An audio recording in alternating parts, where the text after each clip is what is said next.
तो हमारे भारत के ऊपर जो अभी टैरिफ लगे हुए हैं तो उसको लेकर के एक बहुत अच्छी खबर आई है। अगर ये वाली खबर वाकई में काम कर जाती है तो ये मान के चलिए कि हमारे यहाँ की जो इंडस्ट्री इतने समय से लॉस में जा रही है, जब से टैरिफ अमेरिका ने लगाए हुए हैं, इस वजह से हमारे यहाँ का स्टॉक मार्केट भी बढ़िया परफॉर्मेंस नहीं कर पा रहा है। हम सभी को पता है कि हमारे जो निवेशक हैं स्टॉक मार्केट के, वो लगातार सभी नुकसान उठा रहे हैं। तो अगर ये वाली खबर में इम्प्लीमेंट हो जाता है जो मैं आपको अभी बताने जा रहा हूँ, तो ये मान के चलिए कि फिर से मतलब एक बढ़िया माहौल हमको हमारे यहाँ की इंडस्ट्रीज़ में और स्टॉक मार्केट में देखने को मिल सकता है। तो उससे पहले आपको ये बता दूं कि अमेरिका ने भारत पर टोटल 50% का टैरिफ लगा रखा है। और 50% में पहले 25% लगाया था, फिर इसके बाद में 25% का एडिशनल पेनल्टी टैरिफ लगाया गया था। और वो सिर्फ इसलिए लगाया था कि भारत रशिया से क्रूड ऑयल खरीद रहा है और अमेरिका नहीं चाहता था कि भारत रशिया से ऑयल खरीदे। तो अमेरिका के मना करने के बाद भी भारत लगातार रशिया से ऑयल खरीदते जा रहा था। तो इसकी पेनल्टी के रूप में हमें 25% एक्स्ट्रा टैरिफ भारत पे लगा दिया था। तो अब टोटल भारत पे 50% का टैरिफ है। तो अब इसके बाद क्या हुआ, अमेरिका को लग रहा था कि 25% की पेनल्टी वाला टैरिफ जब लगाया तो भारत रशिया से ऑयल खरीदना बंद कर देगा। लेकिन भारत ने रशिया से ऑयल खरीदना बंद नहीं करा और कंटिन्यू भारत ने रशिया से ऑयल खरीदा काफ़ी सस्ते दामों में। तो इसके बाद फिर डोनाल्ड ट्रंप ने क्या किया, तो डोनाल्ड ट्रंप ने भारत पर 500% का टैरिफ लगाने के लिए उनकी जो संसद है उसमें एक बिल लेकर के आ गई कि भारत पर अब 500% का टैरिफ लगाएंगे। तो ये वाली पूरी प्रोसेस चल रही थी और भारत की अमेरिका से ट्रेड डील भी होना था। तो ट्रेड डील वो रुक हो ही नहीं पा रही थी। क्यों? क्योंकि भारत चाहता था कि भाई पहले हम पर जो टैरिफ लगाया आपने पेनल्टी का वो हटा दो। अमेरिका बोल रहा था कि रशिया से ऑयल खरीदना बंद कर दो। तो वो ट्रेड डील भी काफ़ी समय से अटकी हुई थी और उस वजह से क्या हो रहा था, हमारे यहाँ की जो इंडस्ट्री है दोस्तों उसको काफ़ी नुकसान हो रहा था। क्योंकि 50% का टैरिफ लगा दिया, भारत अमेरिका को सामान एक्सपोर्ट करता है। अब कोई चीज़ हम 100 रुपये की वहाँ पे अमेरिका को भेज रहे हैं, 100 रुपये का सामान है, तो उस पर जब 50% का टैरिफ लगा दिया उस देश ने, तो वो 100 रुपये की चीज़ कितने की हो जाएगी, 150 की हो जाएगी। तो फिर वहाँ का व्यक्ति जो सामान पहले 100 रुपये का आता था तो उसे 150 रुपये में वो नहीं खरीदेगा। तो इससे क्या हो रहा था, हमारी यहाँ की इंडस्ट्री को लगातार नुकसान हो रहा था। हमारे यहाँ खबरों में आ रहा था, हम लोग देख रहे थे कि किस तरह से इंडस्ट्री जो कंपनियां हैं वहाँ से जो बेचारे बड़े संख्या में लोग बेरोजगार हो रहे थे, उनकी सैलरी आधी कर दी जा रही थी। तो ये सारी समस्याएं देखने को हमें मिल रही थी। अब एक लेटेस्ट खबर आई है, बहुत अच्छी खबर आई है। खबर क्या है? खबर ये है जिसका मैं आपको बताने जा रहा हूँ कि ये खबर अगर हो गई तो फिर बहुत अच्छा होने वाला है। खबर ये दोस्तों लेटेस्ट खबर है, अमेरिका के वित्त मंत्री स्कॉट बेसेंट, नाम आपने सुनी रखा होगा, स्कॉट बेसेंट अमेरिका के वित्त मंत्री हैं। तो इन्होंने क्या करा, स्विट्जरलैंड का जो दावोस है वहाँ पे अभी क्या हो रहा है, वहाँ पे एक इंटरनेशनल इवेंट चल रहा है। हमारे यहाँ से भी कई सारे लोग गए थे, मंत्री मुख्यमंत्री ये लोग हमारे यहाँ से भी गए थे। जैसे महाराष्ट्र के देवेंद्र फडणवीस हैं, वो भी गए थे, मुख्यमंत्री हैं। तो वहाँ पर इनके वित्त मंत्री अमेरिका के स्कॉट बेसेंट, उन्होंने कहा कि भारत पे जो हम लोगों ने एडिशनल 25% का टैरिफ लगा रखा है, पेनल्टी वाला टैरिफ, उसको ख़त्म किया जा सकता है। और उसकी वजह ये बताई कि भारत ने रशिया से तेल खरीदने में बड़ी भारी कटौती करी। मतलब भारत रशिया से तेल नहीं खरीद रहा है, भारी बड़ी मात्रा में कटौती करी है।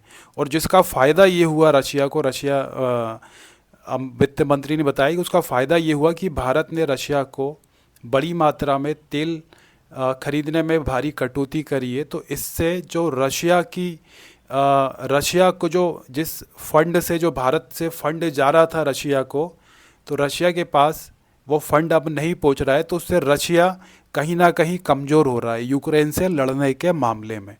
तो ऐसा उनने क्लियर कट बोला है कि अब भारत ने जब रशिया से तेल खरीदना भारी कटौती करी है और रशिया कमज़ोर पड़ रहा है युद्ध में, तो ऐसे में हम भारत से 25% की जो पेनल्टी है वो ख़त्म कर सकते हैं। मतलब अभी ये कंफर्म नहीं हुआ है, ना ऑफिशियली हुआ है कुछ, लेकिन हाँ, उनके वित्त मंत्री ने एक बड़े मंच से बोला है। तो मतलब पूरी पूरी संभावना है कि 25% का टैरिफ हो सकता है कि हमें शायद जल्दी ही ख़त्म होता हुआ देखने को मिल जाए। अब उन्होंने कुछ बातें और बोली हैं। क्या बोली है? उन्होंने ये कहा है कि अभी क्या हुआ, अमेरिका के भारत से तो संबंध खराब हो गए रशिया के चक्कर में, लेकिन अमेरिका के यूरोप से भी संबंध खराब हो चुके हैं। कैसे हो गए कि डोनाल्ड ट्रंप ग्रीनलैंड पर कब्जा करना चाहते थे, जिसकी वजह से पूरे जो यूरोपियन कंट्रीज़ हैं वो सब एकजुट हो गए और उन्होंने अमेरिका के, वो सभी अमेरिका के अगेंस्ट चले गए। यहाँ तक भी बोल दिया कि अमेरिका अगर टैरिफ लगाता है उनके 2-4 देशों पे, तो पूरा यूरोपियन कंट्रीज़ मिल करके, सभी यूरोपियन देश मिलके अमेरिका पे टैरिफ लगा देंगे, क्योंकि अमेरिका का बड़े लेवल पे व्यापार होता है यूरोपियन कंट्रीज से। तो ऐसे में डोनाल्ड ट्रंप एक फुट पे आए, ये हम सभी ने देखा। तो अब यूरोप को समझ में आ गया कि भाई अमेरिका धोखा कर सकता है, तो अमेरिका के भरोसे नहीं रहना है। तो यूरोप ने क्या करा, यूरोप भारत से डील के लिए बातें करने लगा। फ्री ट्रेड एग्रीमेंट, FTA, जो काफ़ी समय से ट्रेड डील हमारी यूरोपियन कंट्रीज से अटकी हुई थी। तो अब ऐसे में यूरोपियन यूनियन खुद आगे होकर के आ रहा है कि वो भारत से FTA करना चाहता है, फ्री ट्रेड एग्रीमेंट करना चाहता है। तो इसकी वजह से क्या हुआ, अब इससे फ़ायदा क्या होगा भारत को, कि हम लोग जो अमेरिका को सामान भेजा करते थे, अमेरिका को हमारे यहाँ की जो इंडस्ट्रीज़ हैं, हम लोग जो भी सामान अमेरिका को एक्सपोर्ट करते थे, तो अब फ़ायदा क्या हो जाएगा भारत को कि वो सारा सामान हम अगर यूरोप से हमारा FTA हो जाता है, साइन हो जाती है डील पे, तो फिर वो जो सारा सामान हम अमेरिका को भेजते थे और अमेरिका को नहीं भेज पा रहे थे 50% टैरिफ की वजह से, जिस वजह से हमें नुकसान हो रहा था। तो अब क्या होगा, अगर ये डील हो जाती है यूरोप से, तो फिर ये सारा जो सामान हम अमेरिका को भेजा करते थे, गुड्स हो या सर्विसेज हो, वो सब हम यूरोप को भेजना शुरू कर देंगे। तो जो हमें घाटा हो रहा था, फिर वो घाटा हमारा बैलेंस हो जाएगा। तो यूरोप को हम क्या क्या भेज सकते हैं? तो यूरोप को दोस्तों जैसे टेक्सटाइल हो गया, गुड्स, इंजीनियरिंग वाले सामान हो गए, है ना। तो ये सारे सामान हम लोग क्या करते थे, अमेरिका को एक्सपोर्ट किया करते थे, है ना। इसके बाद जेम्स एंड ज्वेलरी वाला सामान हो गया। तो ये सारी चीज़ें हम एक्सपोर्ट करते थे। तो अब यूरोप से हमारी ट्रेड डील हो जाती है, तो ये हम सब वहाँ पर एक्सपोर्ट करने लग जाएंगे।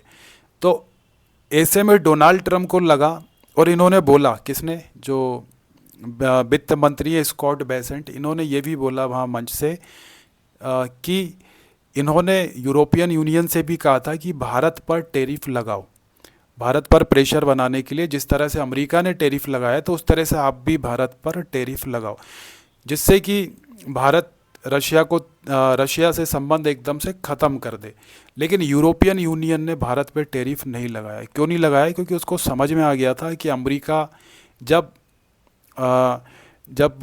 ग्रीनलैंड पे कब्जा करना चाहता है और यूरोप के एकदम अगेंस्ट जा रहा है, तो ऐसे में फिर यूरोप ने क्या करा कि जो भारत की कई सालों से डील अटकी थी भारत के साथ में यूरोप की, तो ऐसे में भारत को फ़ायदा हो गया। यूरोपियन जो यूनियन है उसने ट्रम्प की बात नहीं मानी और वो भारत से डील करने के लिए आगे बढ़ गया। और अब ये डील अगर हो जाती है दोस्तों, तो ये मान के चलिए कि ये हमारे यहाँ की जैसे टेक्सटाइल इंडस्ट्री है, बहुत बड़े लेवल पे हम लोग अमेरिका को एक्सपोर्ट करते हैं। इसके बाद में जेम्स एंड ज्वेलरी वाले जो प्रोडक्ट्स होते हैं वो भी बड़े लेवल पे हम लोग एक्सपोर्ट करते हैं। तो ऐसे बहुत सारे इंडस्ट्री हैं जहाँ जिनके हम जो सामान, गुड्स और सर्विसेज हैं वो अमेरिका को एक्सपोर्ट करते थे, तो अब वो हम सब यूरोप को एक्सपोर्ट करने लग जाएंगे। तो फिर से जो हमारे यहाँ की जो ये इंडस्ट्री है जो घाटे में जा रही थी लगातार, तो अब ये दोबारा से ये उठने लग जाएंगी। और इससे और क्या फ़ायदे होने वाले हैं? इससे फ़ायदा ये होगा कि जब ये इंडस्ट्री ग्रोथ करेंगी, तो इंडस्ट्री के ग्रोथ करने से शेयर मार्केट में ये कंपनियां लिस्टेड हैं, तो शेयर मार्केट भी फिर तेज़ी से हमें वहाँ भी ग्रोथ हमें देखने को मिलेगी। अगली चीज़ क्या, जो फॉरेन इन्वेस्टर्स है जब वो देखेंगे कि भाई इनका जो टैरिफ वाला इशू हो रहा था वो सॉल्व हो गया, अमेरिका से नहीं तो यूरोप से हो गया है। तो ऐसे में जो फॉरेन इन्वेस्टर तेज़ी से शेयर मार्केट से बिकवाली कर रहे हैं, तो कहीं ना कहीं वो भी यहाँ पे उनकी बिकवाली में कमी आएगी, या फिर हो सकता है कि वो पूरी तरह से यहाँ से बिकवाली करना बंद कर दें, जिस तरह से पहले हुआ करता था 2024 से पहले। अगली चीज़ क्या, जो इंडियन करेंसी है रुपया, वो भी हमें स्ट्रॉन्ग होता हुआ देखने को मिल सकता है। तो ये सारे दोस्तों फ़ायदे हैं जो हमें देखने को मिलने वाले हैं। अब ये ट्रेड डील कब हो सकती है यूरोप के साथ में, तो 26 जनवरी यूरोपियन यूनियन कमीशन के जो प्रमुख हैं वो यहाँ पे एज चीफ गेस्ट यहाँ पे आने वाले हैं भारत में 26 जनवरी को, जो गणतंत्र दिवस की परेड होगी तो उसमें मुख्य अतिथि रहेंगे वो। तो कहीं ना कहीं ये पूरा जो उनको मुख्य अतिथि बनाना, और ये इसके पीछे सारी चीज़ें चल रही हैं यूरोप और भारत की ट्रेड डील को लेकर के। तो जहाँ तक पूरी संभावना है 26 या 27 जनवरी को हमें भारत के साथ में जो एफटीए डील है उसमें साइन होते हुए देखने को मिल सकती है। तो लगभग संभावनाएं तो पूरी पूरी होने की कि 26-27 जनवरी को भारत और यूरोपियन यूनियन की ट्रेड डील हो जाए। तो हो जाता है तो फिर ये मतलब बहुत अच्छी खबर होगी और बहुत अच्छा हो जाएगा हमारे यहाँ के लिए, भारतीय शेयर बाज़ार के लिए। और अगर ये वाली ट्रेड डील नहीं हो पाती तो फिर नुकसान भी होगा। नुकसान क्या होगा, नुकसान ये होगा दोस्तों कि जो अमेरिका ने 50% का टेरिफ लगा रखा है वो तो लगा ही रहेगा, क्योंकि अभी इन्होंने हटाए नहीं है, सिर्फ इन्होंने बोला है कि 25% का टेरिफ पेनल्टी हम हटा सकते हैं, सिर्फ एक हिंट दिया है, हटाया नहीं है। लेकिन ऐसे में अगर यूरोप ने भी मान के चलो 26-27 जनवरी को अगर डील नहीं हो पाती तो फिर अमेरिका तो बैठा ही है इंतज़ार में, तो अमेरिका हो सकता है कि फिर और घेराबंदी करे। तो ये दोनों पक्ष हैं। बाकी देखते हैं कि लगभग जिस तरह से खबरें आ रही हैं तो पूरी संभावना है कि यूरोप के साथ तो भारत की ट्रेड डील हो सकती है। तो ये थी दोस्तों अपडेट पूरी जो मैंने आपके साथ शेयर की। बाकी वीडियो अच्छा लगा तो लाइक करिएगा, और ऐसी और वीडियोस देखने के लिए चैनल को सब्सक्राइब जरूर करना। तो चलिए मिलते हैं फिर अगली अपडेट के साथ।